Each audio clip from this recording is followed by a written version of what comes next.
I'm just testing audio real quick.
All right, it looks like there's about a 35-second delay, so that's good to keep in mind. Let's see. Hello, Amazon Research Center for Ornamental Fishes. Hello, New Local Austin. Hello, me.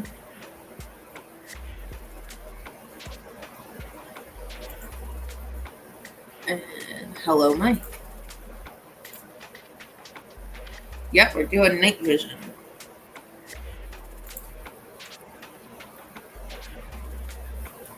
You can see the coolies. There's 2 at the bottom of the screen right now.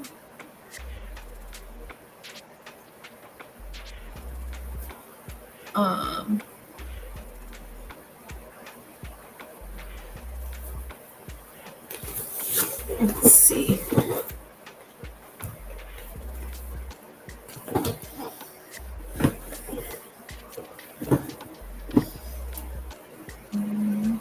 You can see one wiggling in the rocks. I can see a couple of them wiggling in the rocks, actually.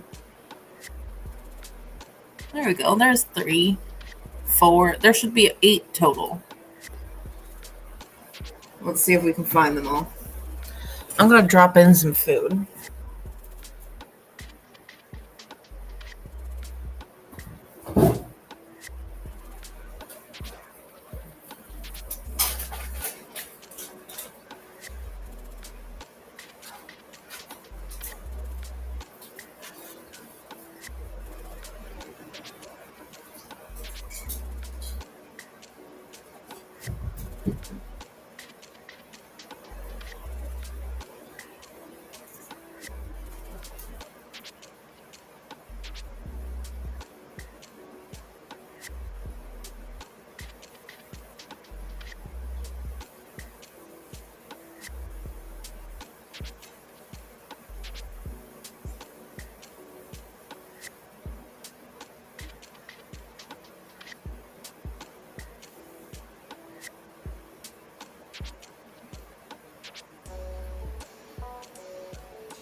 drop the link to the book that we're reading. Well, reading.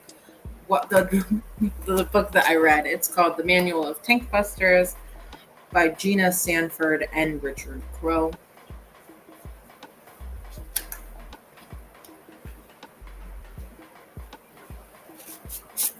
Let's take off the cover thing.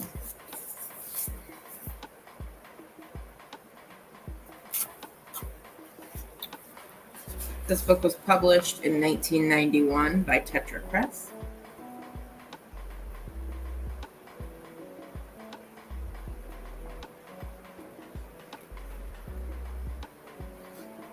It goes through setting up the aquarium, filtration and water management, aquascaping, feeding, basic health care, and then a lot of this is talking about large fish. So it goes through lungfishes, sturgeons, paddlefishes, garpikes, bowfins, knife fishes, bony tongues, electric fishes, shararins,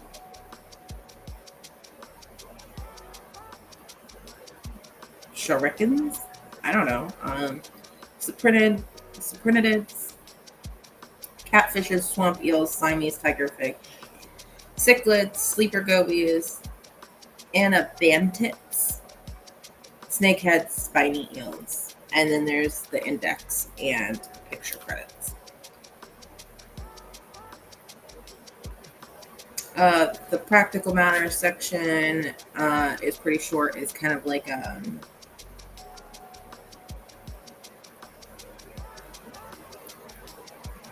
it's basically an introductory page. It kind of gets into big fish a little bit.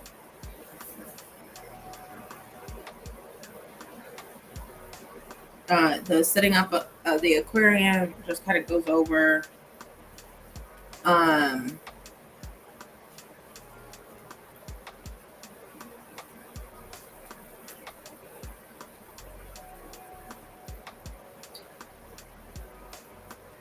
it goes over how big your tank needs to be for the fish that you're getting and to make sure that you're getting the right size of aquarium.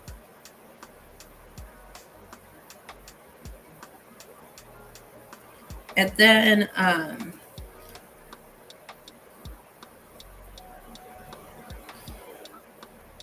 it has this really cool like diagram of constructing a large aquarium. It says cover glasses supported on glass strengtheners, attach glass handles to help in lifting them up. Notch cut in wooden surround provides access for pipes and wires. I wonder if I can show y'all this.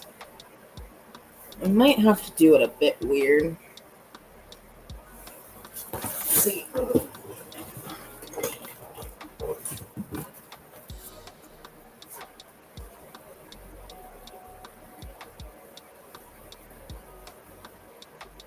I have like a really cool diagram. I have no idea if y'all can see that. Let's see if y'all can see that. Hold on.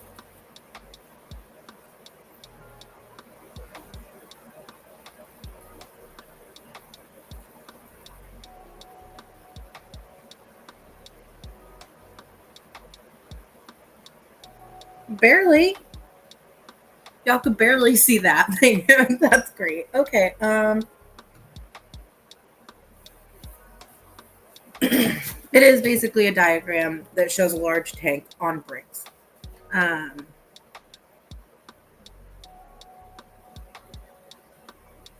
It's really neat. Hold on. Let's see. Let me see if I can take a picture and send it to myself and share that on the screen.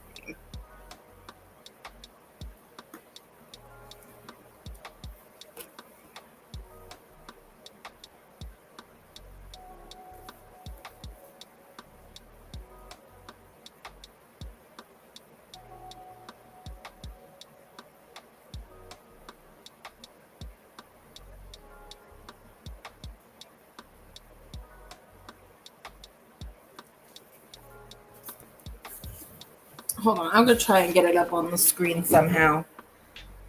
It's really cool.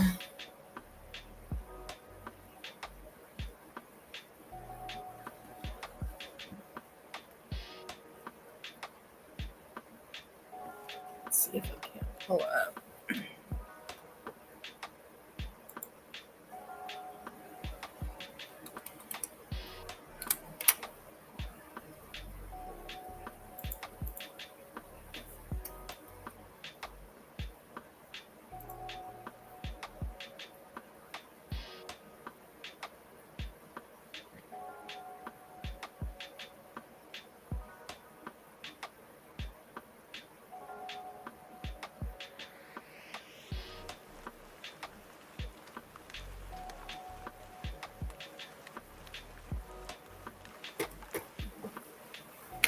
Let's see.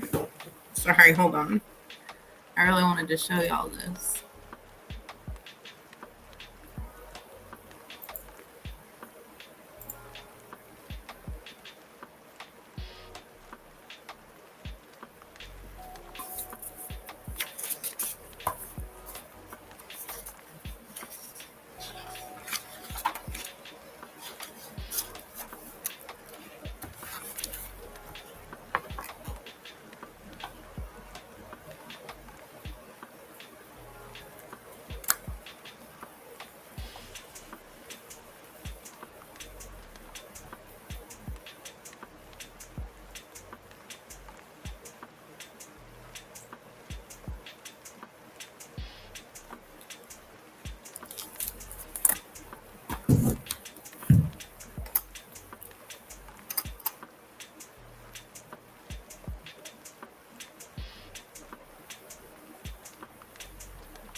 Okay. You can see it way better here. This way, at least. You might not be able to see the text, but you can see the diagram that I'm talking about, which is great.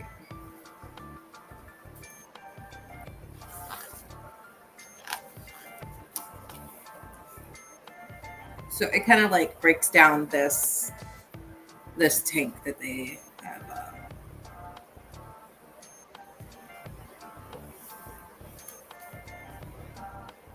So starting from the top, it says cover glasses supported on glass strengtheners, attach glass handles to help lifting them up, which I think is really cool. So we're talking about that area with like the blue things holding up the glass.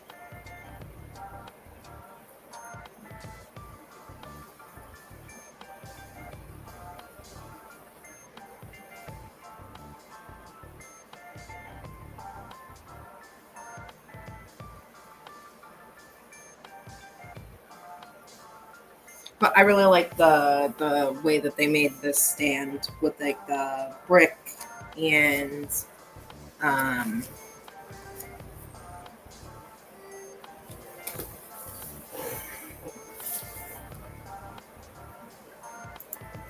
and wood and whatnot. And then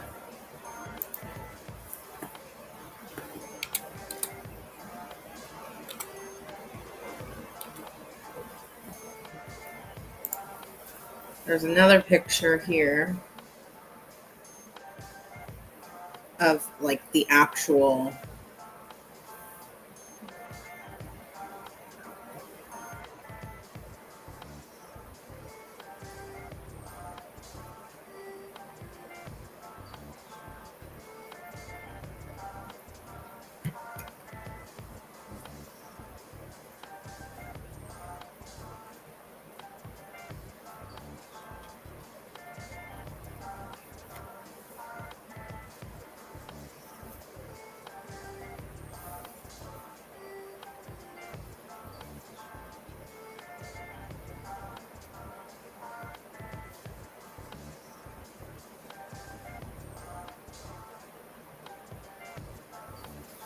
Oh my goodness.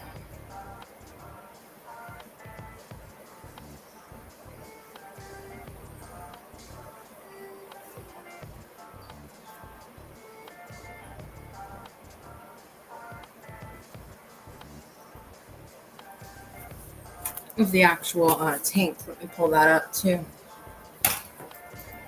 Let me just click everything. Stop. Silly computer.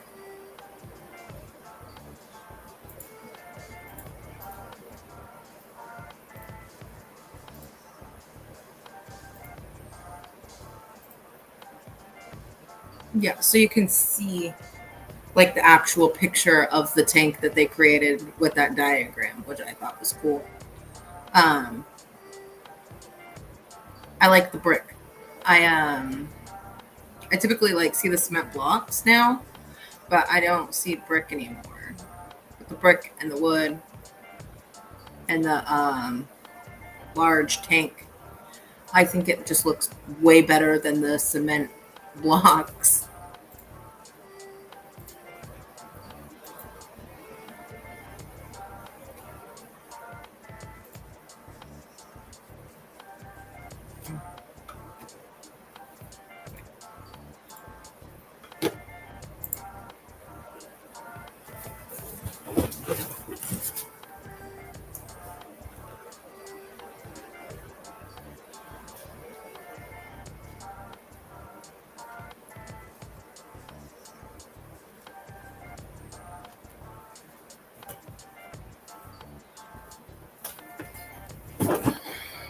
Okay.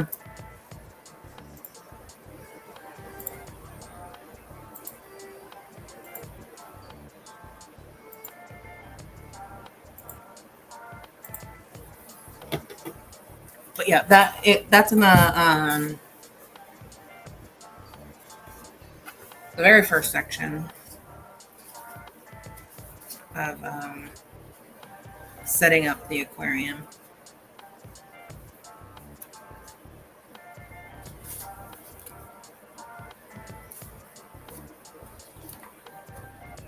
Is it wrap? No, that's actual brick. If that's what you mean. Like they built the stand themselves with brick and wood.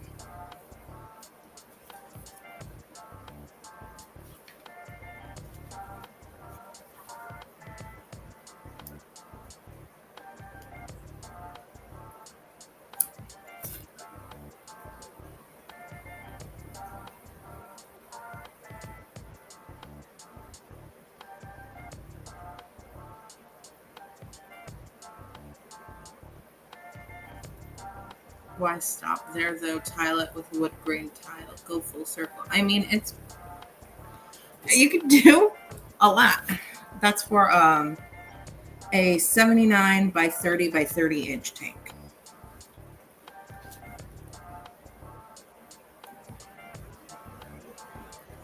It recommends using acrylic instead of glass.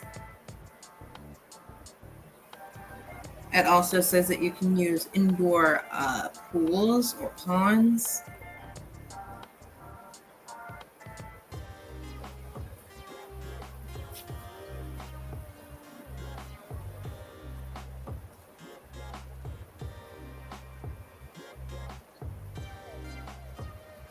I like how this one, it shows an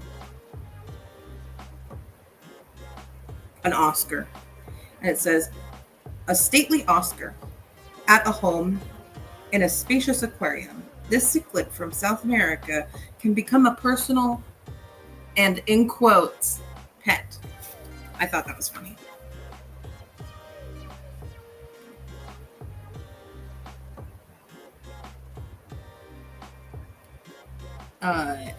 Buying and introducing your fish, it basically talks about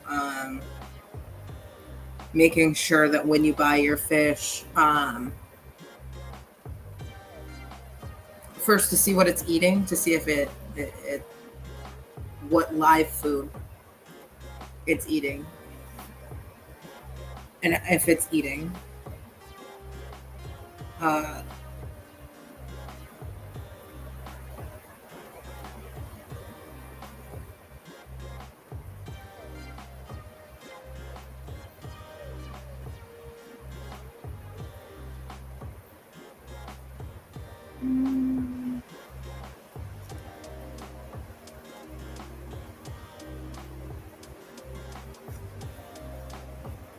It talked a bit about ordering fish, and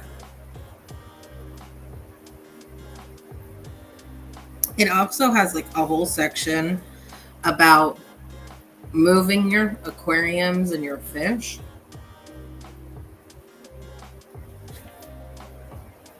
Then it goes on to filtering. It talks about canister filters. It goes into mechanical and chemical filtration, um, biological filters. Of course, this is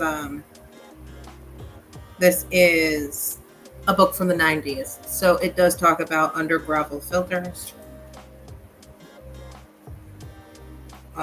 It talks about gravity-fed rapid sand filters,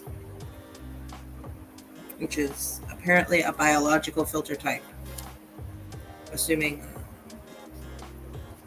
it kind of looks like a sump, but with sand. What's the date of this book? It's from 1991.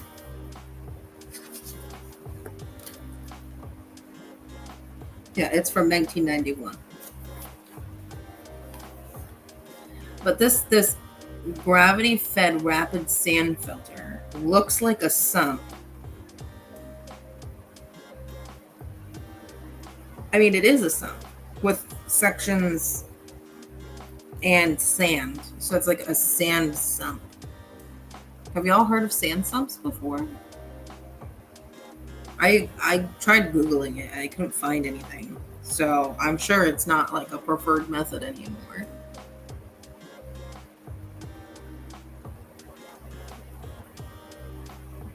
It goes filter wood, and a perforated plate supported on runners, coarse filter sand, and then a plate. Then medium filter sand, and then a plate. Then fine filter sand, and then a plate. Then a glass divider with a pump returns the water to the aquarium. So it's a sump with sand. Then it goes to trickle filter systems, which is like the spray bar that goes down into like the filter media, which is filter wool. Looks like.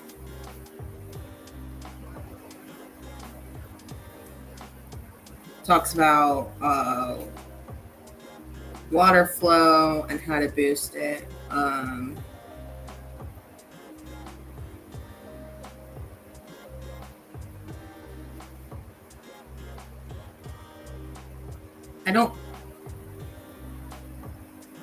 It talks a little bit very basically about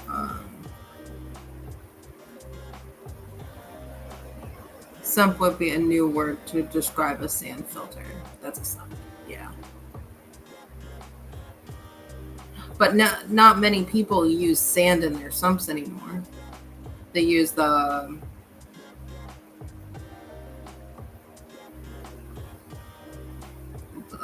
biofilters, balls and stuff instead. That's probably why they call them sumps now, because not a lot of people use sand. Right? I mean, I tried Googling it. I couldn't find anything. Making water changes, water chemistry. It gets basic. It's very basic on the water chemistry stuff. Water temperature. It gets into aquascaping. Talks about plastic backing, substrate, and it has another of these really cool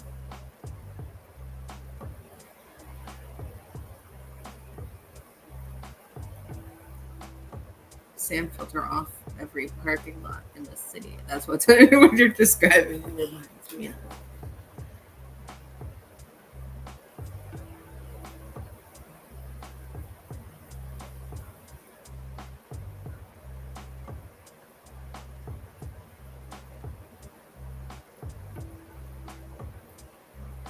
Yeah, there's better media now.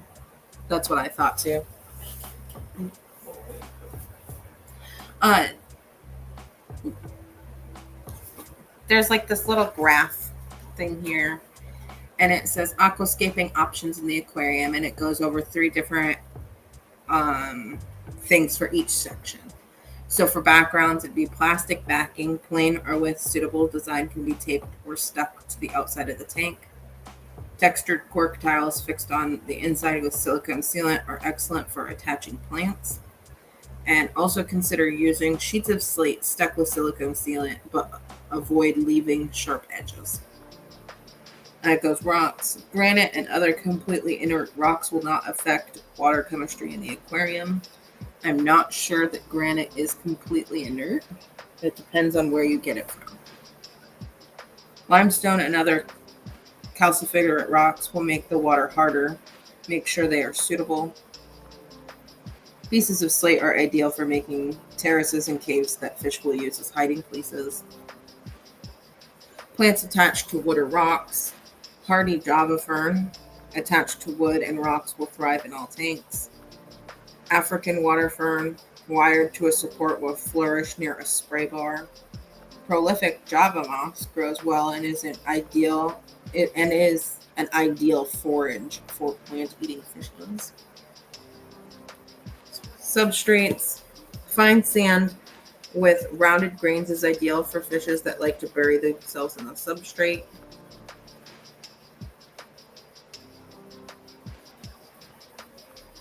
Standard aquarium gravel is good for all-purpose substrate. Add shell fragments for harder water. A coarse scree of slate fragments makes a novel tank substrate that will suit the robust fishes. I have never seen someone use slate as a substrate.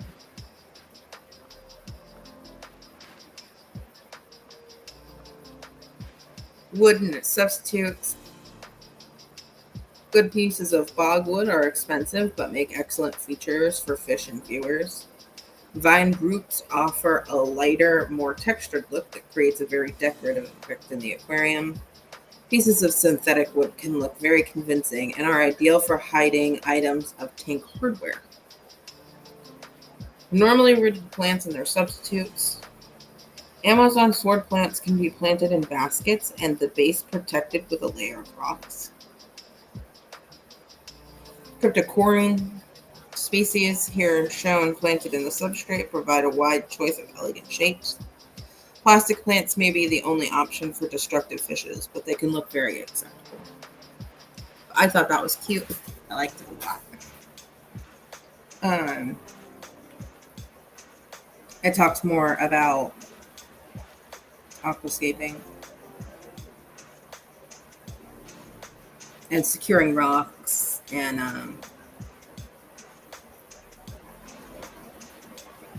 it goes over securing rocks, adding rocks, and it shows a really ugly picture of a bunch of different rocks stacked in a weird way. Talks about wood and using plants effectively. It does again mention that some fish cannot have plants with them.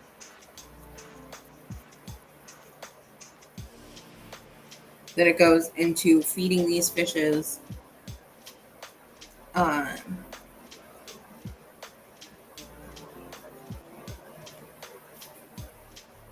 talks about how often to feed the fish. It suggests live foods like Daphnia, given once a day, will help keep your fish, and I quote, fit and healthy.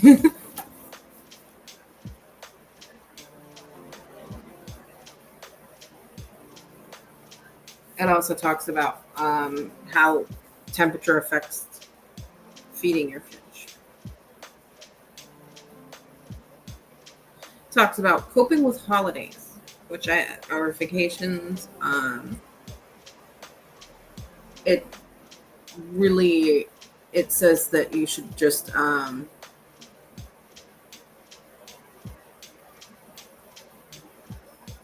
You can leave your fish unfed for up to 2 weeks. Anything other than that, it's better to have a friend or hobbyist come feed your fish for you. It then talks about choosing suitable foods.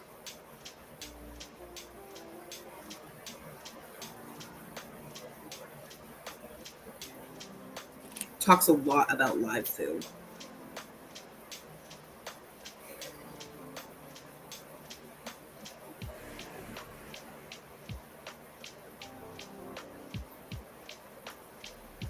Then it goes into healthcare. It talks about some common illnesses. It's not out of date by much.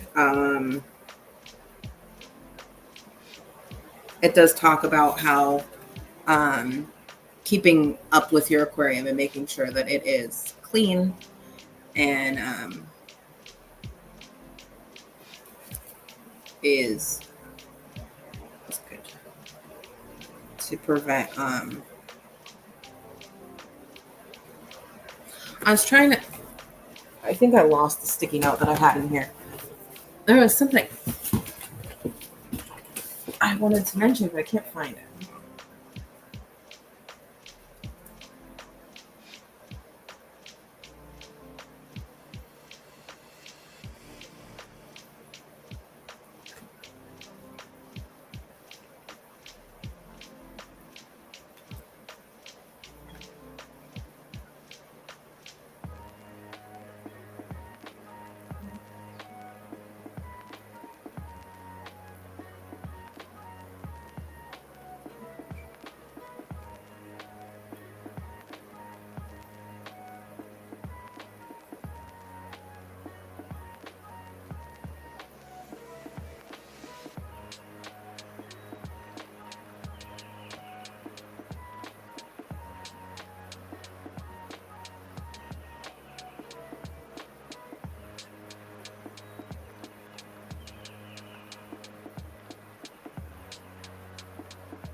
It mentions this metriphophonate for parasites, including anchorworms, but I cannot find metriphophonate except in scientific studies. I can't find it for sale anywhere. So I do wonder if it's something that we cannot use anymore. That's what I was looking for. I'll type it out. Maybe y'all are more familiar with this. And I will put it up so people on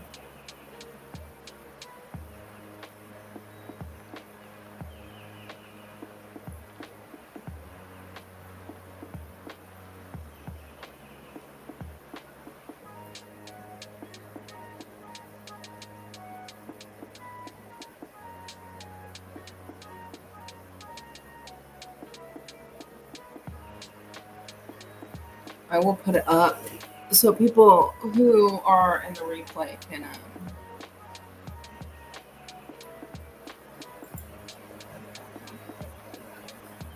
So this is the metrophonate that I was looking for. I can only find it in scientific studies. So I did put it up on the screen for my lovely replay crew. If y'all are familiar with this, please let me know. But I couldn't really find anything on it. Also, I read these books in like anywhere from 3 to 7 days. Um, so I don't really do big deep dives. I just kind of like to, when I see something that I'm not like super familiar with, try and find it.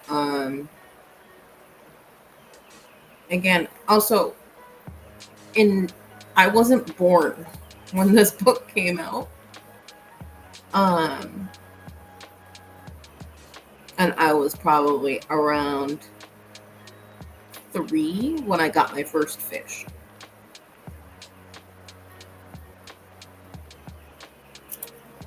I'm getting distracted by the blue witches. But that's what I was talking about that I couldn't find, except in studies.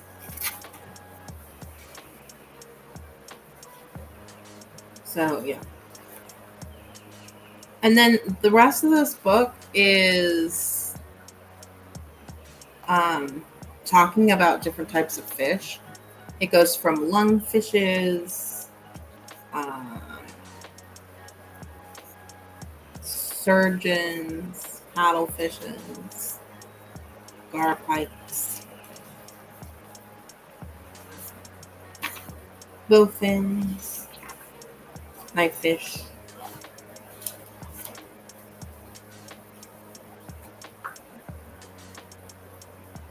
bony tongues, which are arapaima.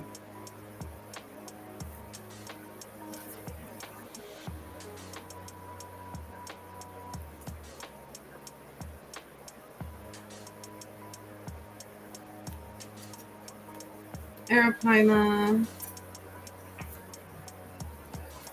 osteoglossum,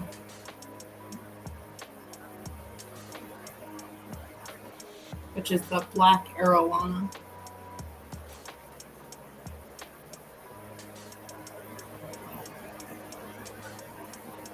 Heterosis nilacius.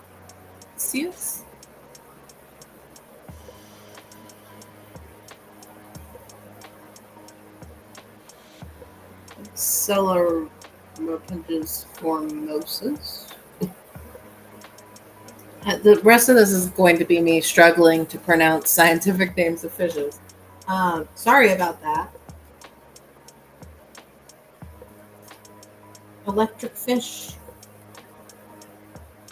electric eel, and then Gymnochorus nicolatus. I wish they would include.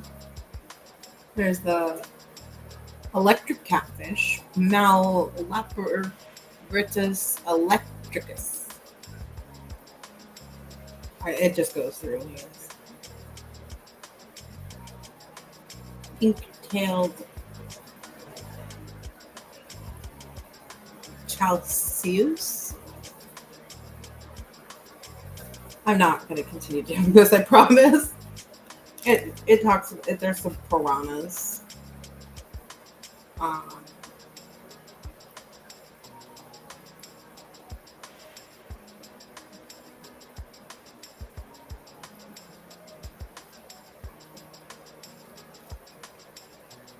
Sprinnids, like the silver shark, collar shark, tinfoil barb. That's a pretty fish.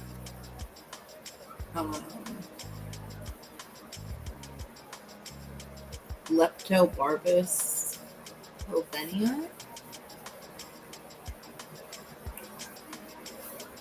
Talks about catfishes. It's basically what it does is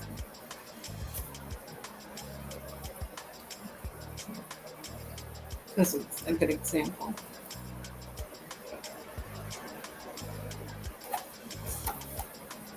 It gives you the scientific name, a common name if they have it, their size, their distribution, and then it gives you quite a large description of the fish. So, swamp eels, cichlids.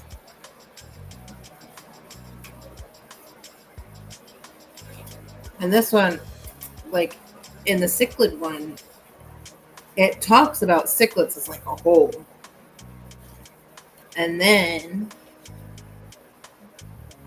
it goes into South American cichlids, like the green terror here.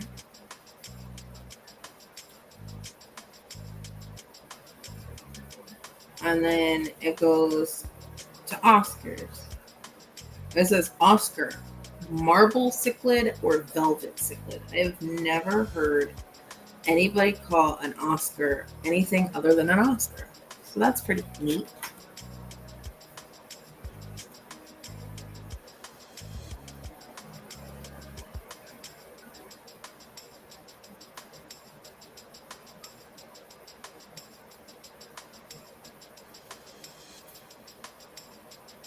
There's lots of pictures. It describes these fish. And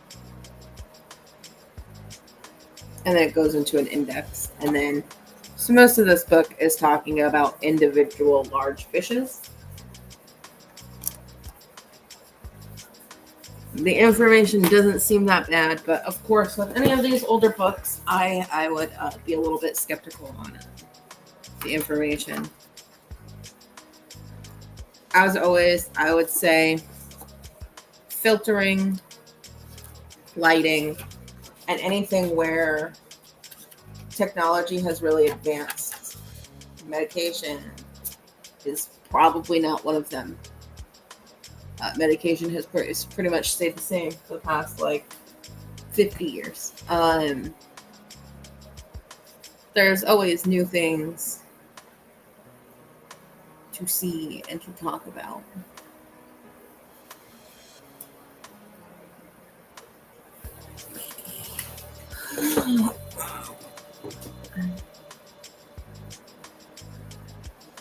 Velvet Oscars was what they were called. Once in a while, I see that name. That's really interesting.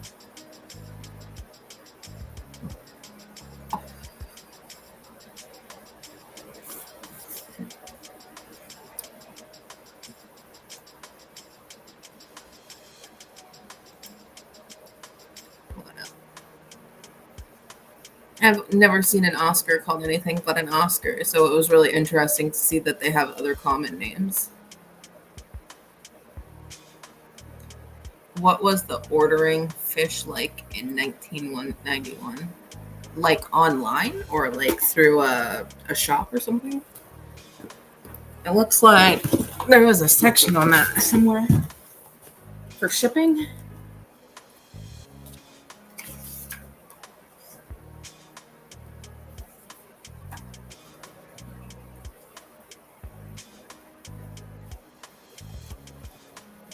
Where was that? I took out my notes. I should have done that.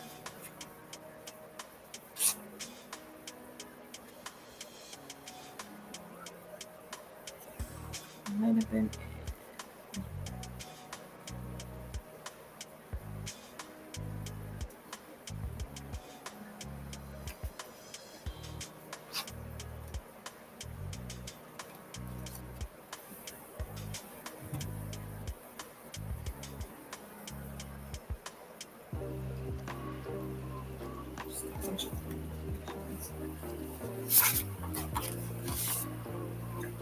I love that this book still has its dust cover, but it's really annoying to try and hold the book with one hand and the book cover on.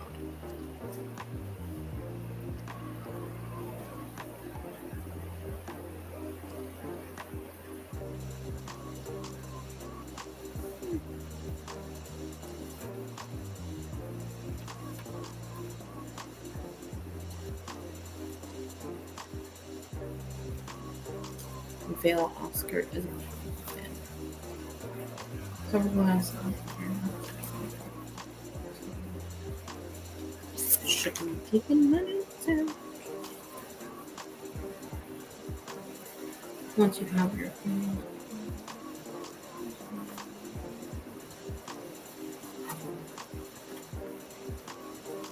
I want a wrench. I feel like an outcast. Let me see if I can. Here.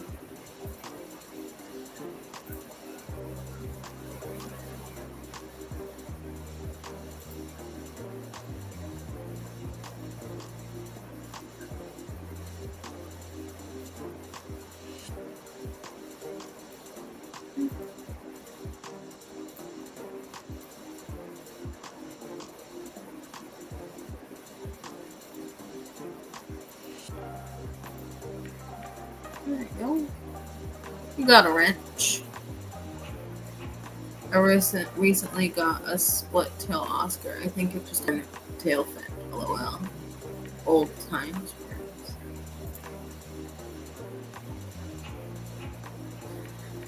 I was looking at my split-tailed Medaka and um, what I look for. I know they're not like the same, but maybe it is. I look for there's like the I don't know what it's called, but like the line that like connects the flaps together, I guess. Um, if that is in a U shape, uh, then I know that it was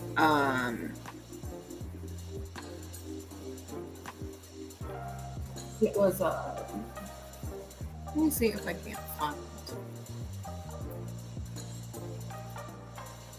I have a picture.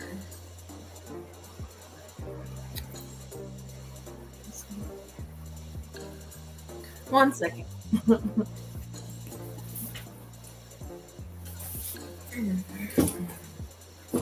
Get closer.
Okay.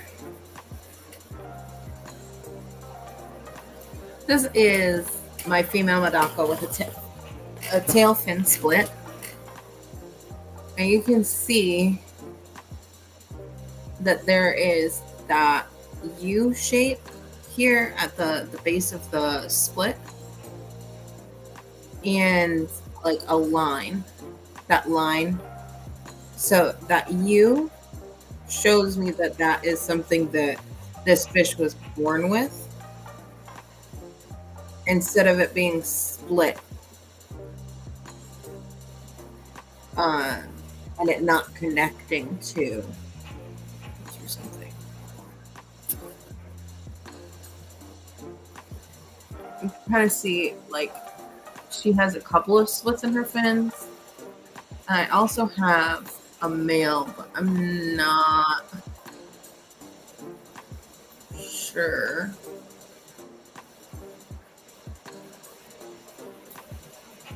Oh well, he's gonna show up.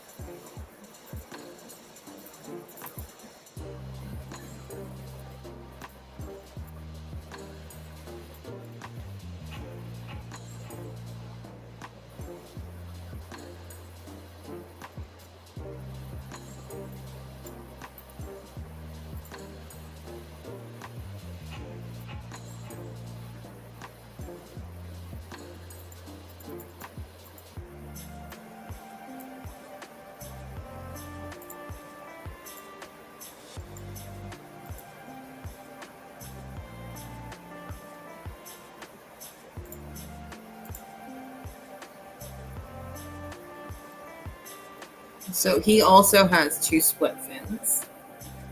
And this is a lesser quality, but you can see they're doing the same thing.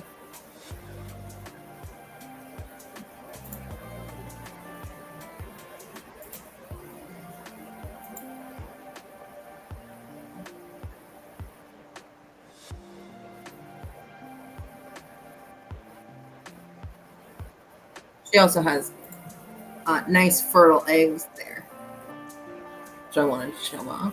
They're these yellow color. You know that they're nice and fertile.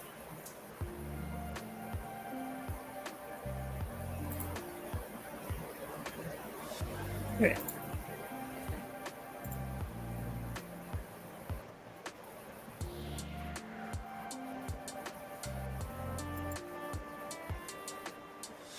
You can see all the snails now.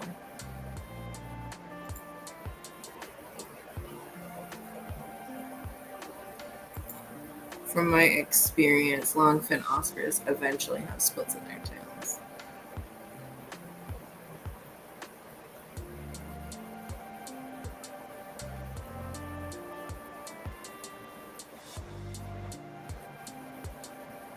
You can see all the snails. I like, in these rocks, I like to put the blackworms and they'll hide there.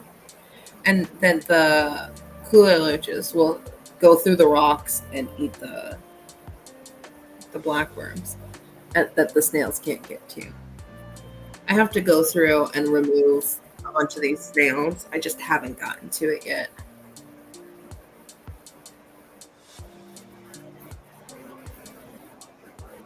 I also, in this tank, increased the flow uh, in the back. If you look at the top left-hand corner, and you see the valve swaying back and forth-ish. Uh,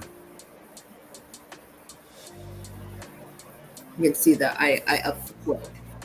I have a internal filter and a sponge filter in this tank. The Loach is on top of the snails.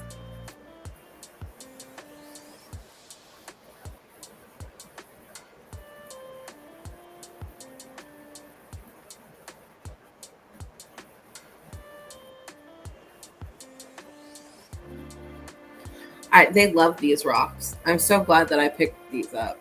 I'm going to actually pick up some more.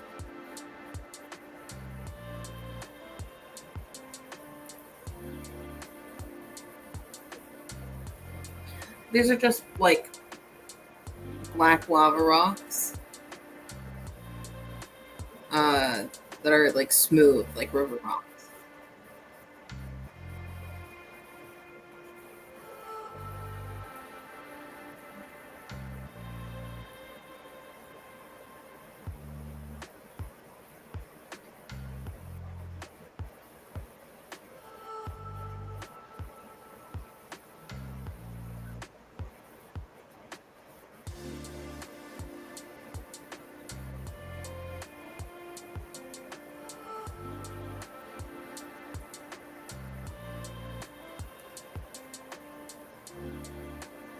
I love loaches. I want to get when I get more room, I'm going to get I want to get dojo loaches. They just move the snail to get the food. Yeah. Cooler loaches don't really eat snails. Other loaches do. Never kept coolies before. They're pretty cool little fish. They are in a tank with no. They have snail roommates, and they have a single. They have a single Medaka that made its way in there. You've seen it. I think you've seen it. Y'all seen it a few times in this stream. It will come up to the front and like start pecking at stuff.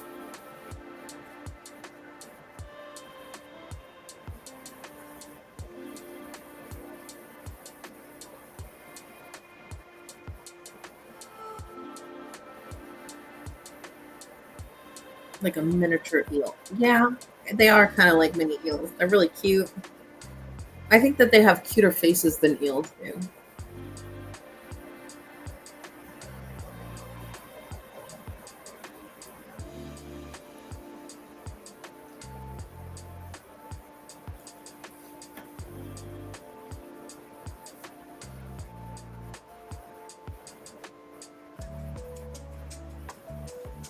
larger snails are very active. They get fed a lot. They're also like super quick. I pull out the ram's horns from here that have good colors. I have a light pink one in here.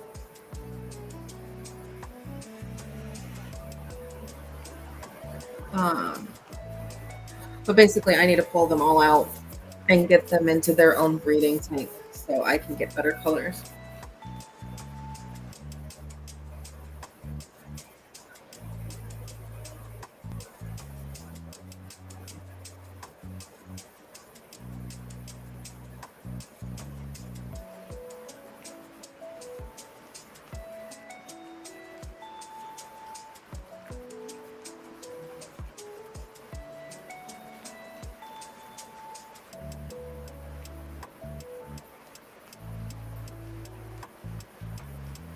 Racing snails. The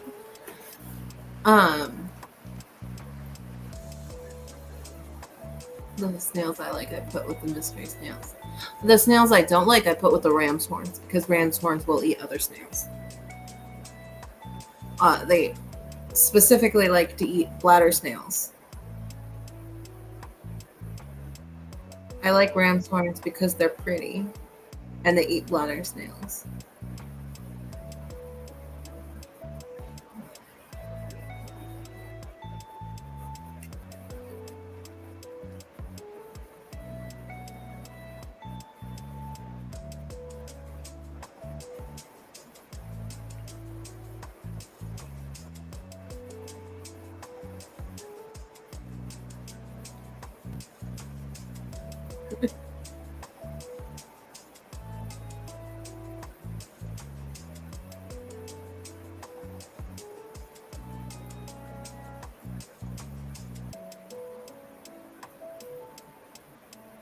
Yeah, I figured that out. I figured it out because all my so I breed the bladders for food, right? So I send them out, and I got a couple of ram's horns in the bladder snail jar, and they ate all the bladder snails. They all died. At the time, I didn't know they ate them, but all my bladder snails died, and there was only ram's horns.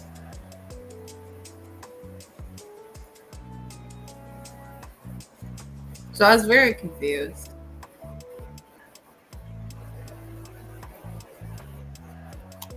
I have black bladder snails, white bladder snails, and red bladder snails. The red bladder snails are in brackish, so they only get the red shells when they're salt. And then I, of course, have the regular brown. The black and red are favorites of most pufferfish.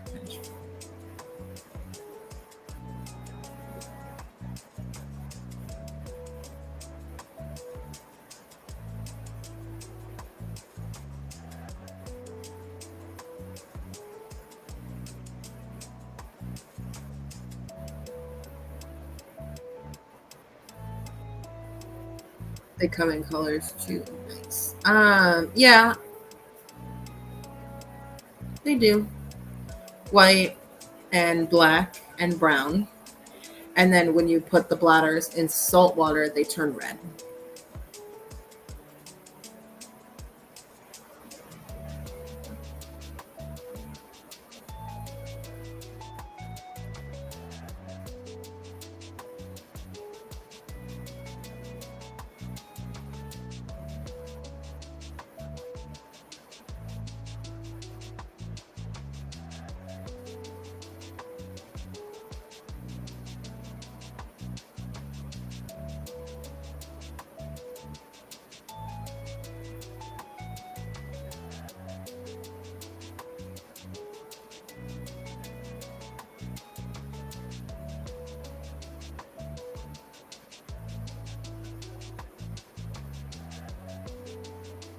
The ram's horn have a similar shell to the mystery snails.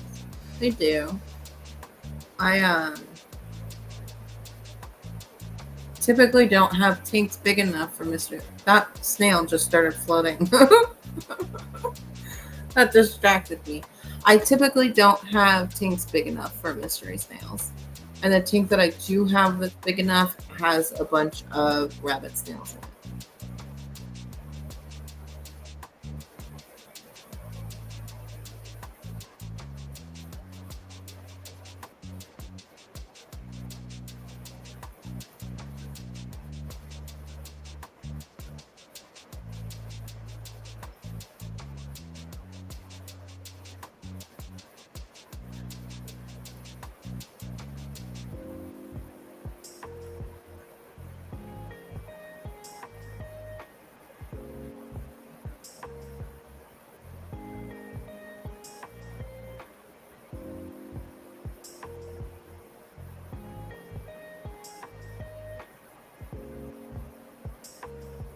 It's funny to see the movies drop down. Yeah.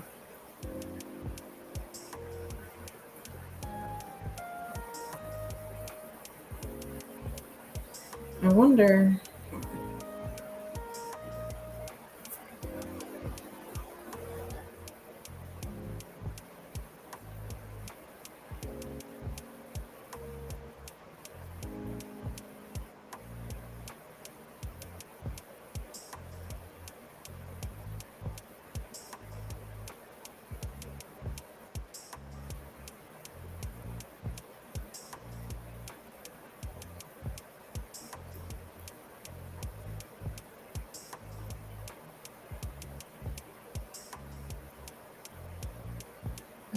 The coolie let's just popped out.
No, they typically leave the plants alone, unless the plants are dying. Like I have a sword. Let's see if I can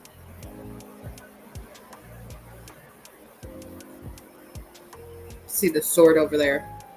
Um, that's converting from being grown.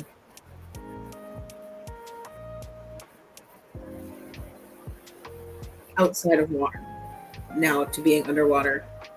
So it's melting and they are eating that. So many snails. I get one of those like cat litter scoops and just scoop them all up. But I'll probably sink a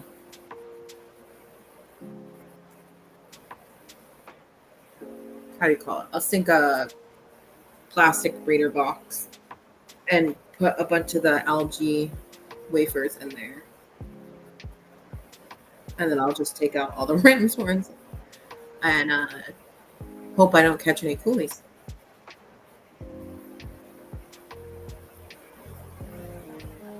Probably put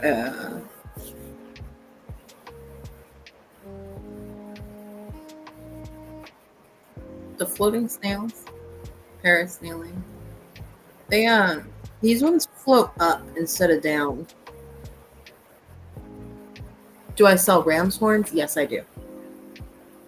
I sell ram's horns and bladder snails. And once I get a better colony, I'll sell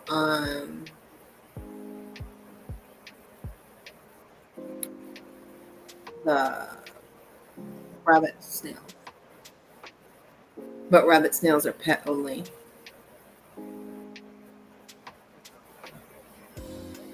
And you sell the fancy ram's horns. And then I sell feeder ram's horns.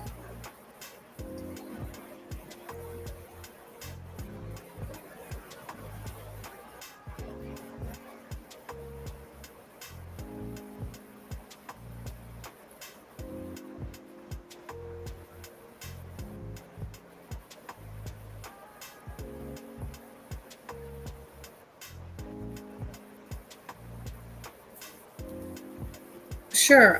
You can message me on Instagram, or you can email me. Wait, I have my link tree.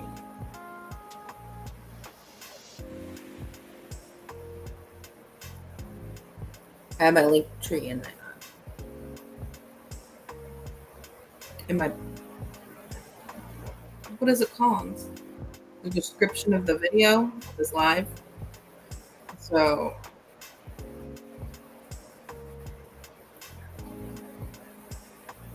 if you exit out of chat and then you click more, it goes to it says all my links, and that's my link tree.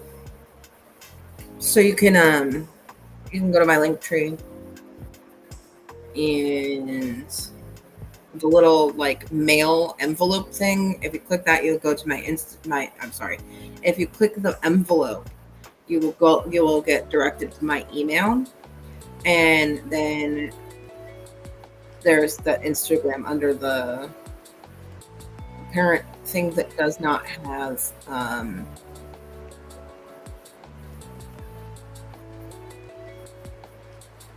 it doesn't have a picture, which it should. I'll have to fix that. They would be feeders. All right, so just email me and let me know if you want thick shell or thin shell and how many you want, or message me on Instagram. Instagram I get instantly, and my email I check like once or twice a day, typically in the morning and before I go to bed, or in the afternoon while I'm eating lunch. So if you want quicker responses, message me on Instagram. My email I check once or twice, maybe 3 times a day at most.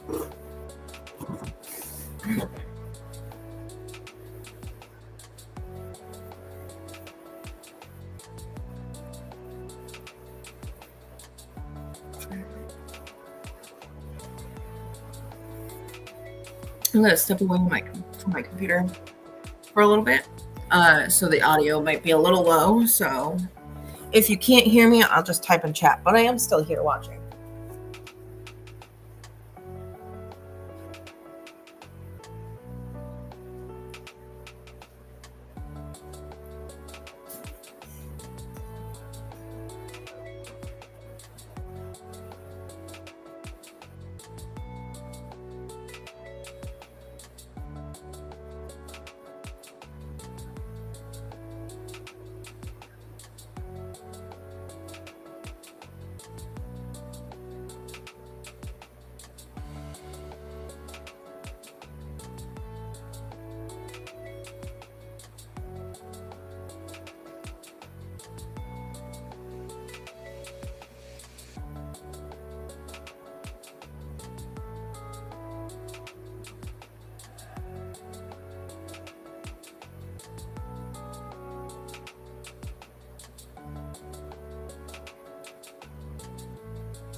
time is it for y'all right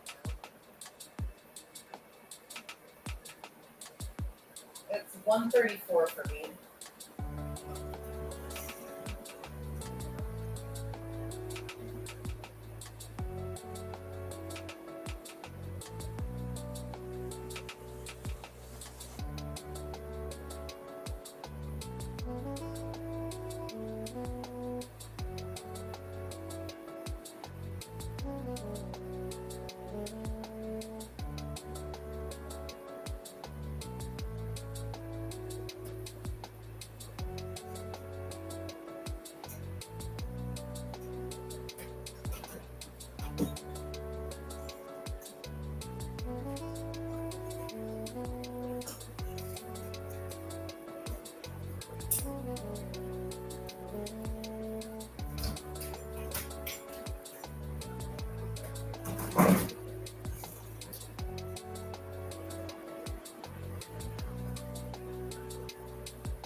All right, I'm back. I couldn't get a good picture of the bats. They're over in the neighboring tree.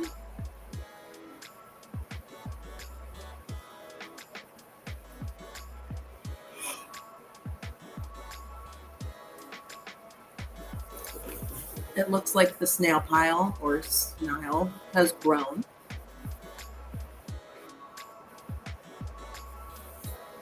But I think that the bats were just too far away and I couldn't use flash because I didn't want to scare them off.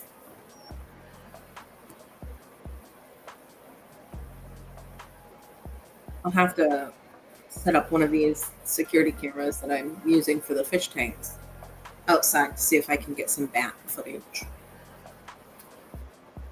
For people in the replay, I left because I heard some bats outside. And I've been trying to get a picture of the bats for a couple of days.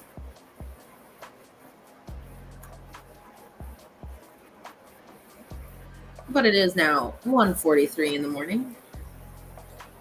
So I'm going to start wrapping up. I will be live again on Sunday, hopefully at my normal time of 10 p.m. Central.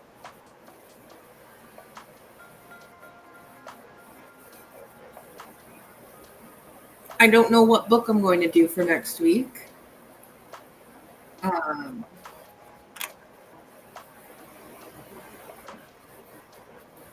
have to look through everything. Let's see. Go to my calendar.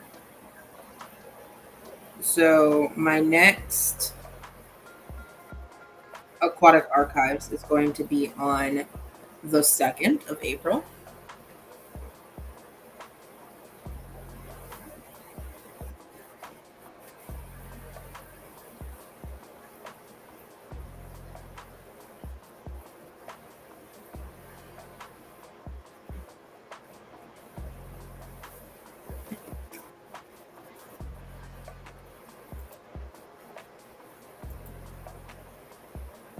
Hello. I don't think I've seen you before, Annie. How are you?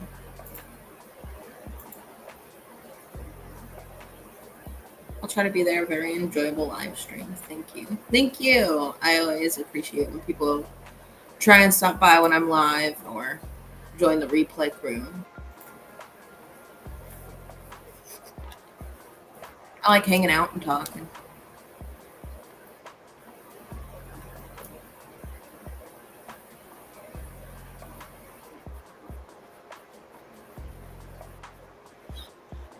So I'm not sure what book I'll do.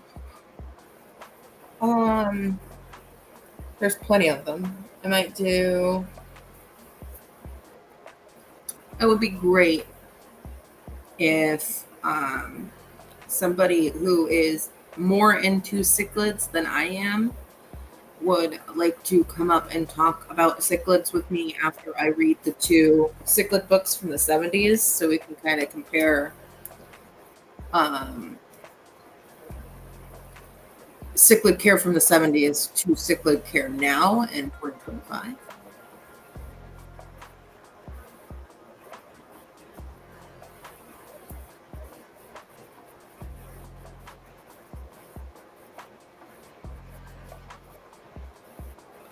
I'm going to head off now. Y'all have a wonderful time zone. It is late here. I'm going to relax for a little bit before I go to sleep. I will see y'all in the chats of other people's streams during the rest of the week. And I will see you on Sunday and then again next week on Wednesday.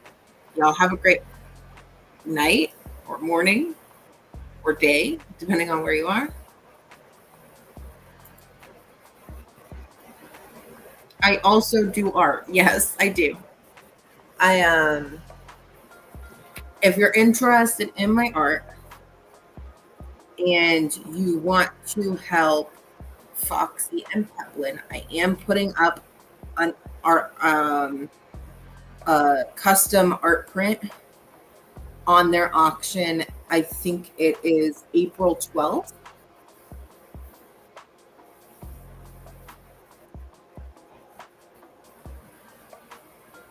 So if you'd like to get some of my art and help them out, I will be doing that for their auction. I will go up and talk about the process and how that works as well. But for now, you will order an art from me. I come up with a concept sketch. Um, I then receive payment. And then in about 2 weeks, you will get your finalized print, which I will email you. You also have the option of me printing it and then sending it to you, which will cost extra for the print and the shipping. My art starts at $30 US and goes up depending on the complexity.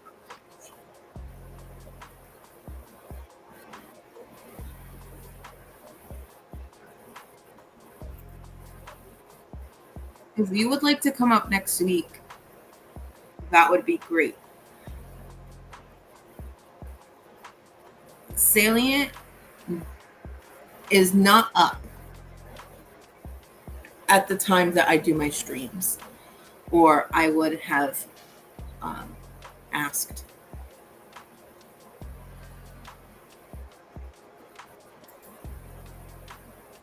I saw on Insta you have an Oscar picture. Very nice. Thank you. Actually, that was an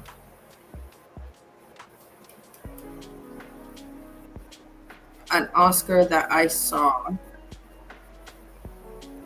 What it was based on, it was a young Oscar that I saw. So it was a juvenile Oscar that I saw at a local fish store.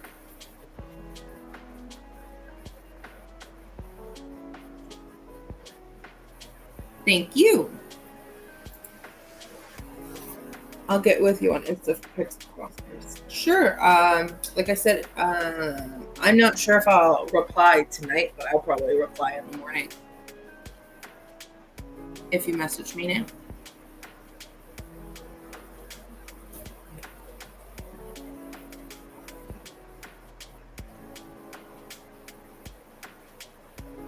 All right, y'all. I'm gonna hop off. Again, I will be live again on Sunday at 10 p.m. Central.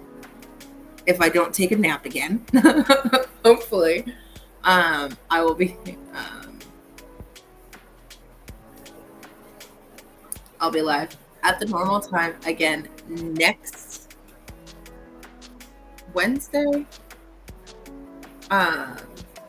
I'll be going live at 9:30. I'm looking for other spots to kind of do live streams, but I do have a child, which I am sure that nobody wants to hear screaming or a child.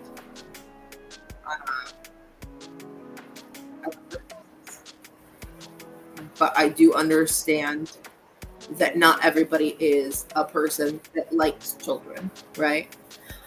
So I do try and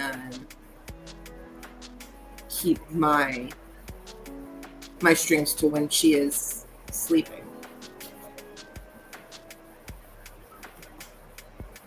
So I really have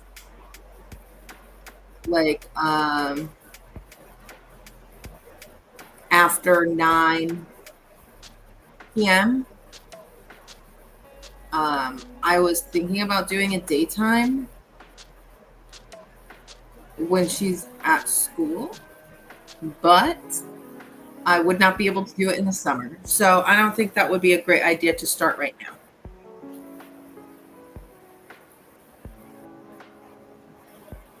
Yeah, I kind of have to like figure everything out. I do D&D on Thursdays, and I do mod for a streamer on Twitch.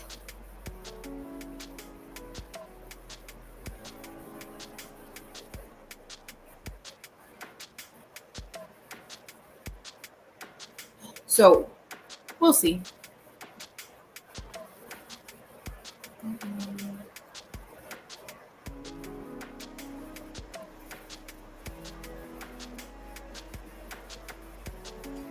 So basically, I'm just trying to figure everything out. I've said goodbye like 6 times now. The people that are still here, you're awesome. Thank you. I appreciate it a lot. But now I'm really gonna head off. I'd like to go do some night things before I go to bed. So I will see y'all in the comment section. I will see y'all in other people's live streams. I will see y'all on Sunday.